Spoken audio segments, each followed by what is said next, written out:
Front left straight.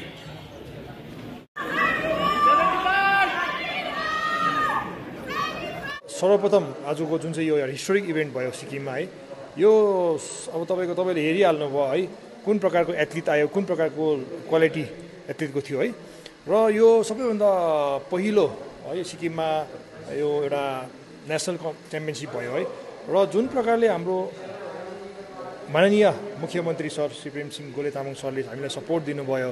तपाईँले हेर्नुभयो उहाँ यस्तो एउटा स्पोर्ट्स इभेन्टमा यति साह्रो लामो अन्तरालसम्म उहाँले बसेर हाम्रो एथलिट्सहरूको हौसला उदय गर्नुभयो। साथैमा उहाँले यति मिठो स्पिच दिनुभयो र उहाँले यहाँनिर जतिवटा एनाउन्समेन्ट्सहरू गर्नुभयो है युथहरूको लागि, यो एकदमै सराहनीय कुरा है। यो अब हाम्रो कुनै पनि स्टेटमा तपाईँ जानुहोस्, इन्डियामा तपाईँले हाम्रो मुख्यमन्त्री जस्तो व्यक्ति जसले स्पोर्ट्स र युथलाई यसरी सपोर्ट गरेको हामी देख्न पाउने छैनौँ।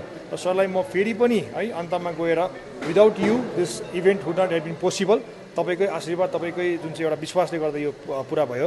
र साथैमा जति पनि यहाँनिर आज हेर्नु आउनुभएको दर्शकवृन्द, साथै एथलिट्स, उहाँको परिवारहरू, र जति पनि हाम्रो नेसनल जजेसहरू आउनुभएको थियो, जति पनि हाम्रो यहाँनिर इभेन्टमा हुनु सबैजना जस्तो लाइक बाहिरबाट आउनुभएको जजेसहरूलाई पनि हामी धन्यवाद दिन चाहन्छौँ। सिमिलरली जतिजना पनि अब आज नयाँ युवा भाइहरू आउनुभयो हरेक जग्गाबाट है, उहाँहरू आएर यहाँनिर पार्टिसिपेट तपाईँले देख्नुभयो म्याक्सिमम् युथको यहाँनिर जमर्को थियो है। युथ तपाईँको 18 वर्षदेखिको लिएर 40 वर्षसम्मको बिच तपाईँले यहाँ देख्नु सक्नुहुन्थ्यो। बिकज यो एउटा क्रेज आइसकेको छ बडी बिल्डिङमा, एउटा रेभोल्युसन आइसकेको छ फिटनेसमा है, र यो चिजले आज हामीलाई एउटा फिट सिक्किम है, फिट सिक्किम र एउटा ड्रग्स फ्री सिक्किमपट्टि लाँदैछ है।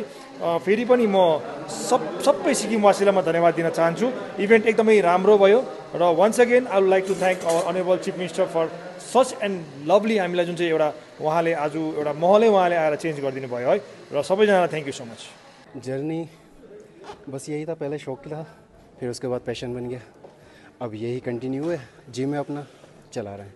जिम के बारे में यही है कि आजकल के यूथ जो गलत रास्ते पे चल रहे हैं उनको ट्रेन करना है और अच्छी तरफ से लेके जाना है, नशे से मुक्त करना है।